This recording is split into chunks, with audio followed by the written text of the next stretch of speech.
For today's video mga idol, uban nimi sa moang tira din karong adlaw kay maglitson mig manok ng San Pedro ug amuha na dayong gidakop diri sa loyo para ihawon kay para litsonon. Amuha na dayong gidakop ang manok ng San Pedro mga idol ug di ara nadakpa na. Mga idol oh. Di ara ang manok ng San Pedro mga idol ug duha ni kabuo kay ubay-ubay man pud mi mangaon. Amuha na dayong giditso og ihaw ug among gilimpyuhan gitabangan pod para dali mahuman. Nanguha na lang pud kog tuhugan mga idol kay dili man nato matawag og litson kung dili tuhugon. Kuha kog tuhugan mga idol para sa litson. Mahogani. Naara ang manok ng San Pedro mga idol, limpyo na og ready na. Amuha na dayong gituhog ang manok ng San Pedro mga idol ug ako na lang pong gitimplahan dayon para masugdan na og litson. Dakpan na ni mga idol. Oh yeah.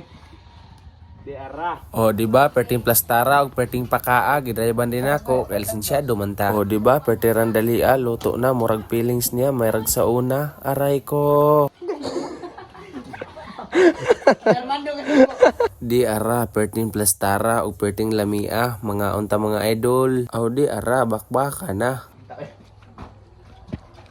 Bakbakan. Buklas. The last man standing oh.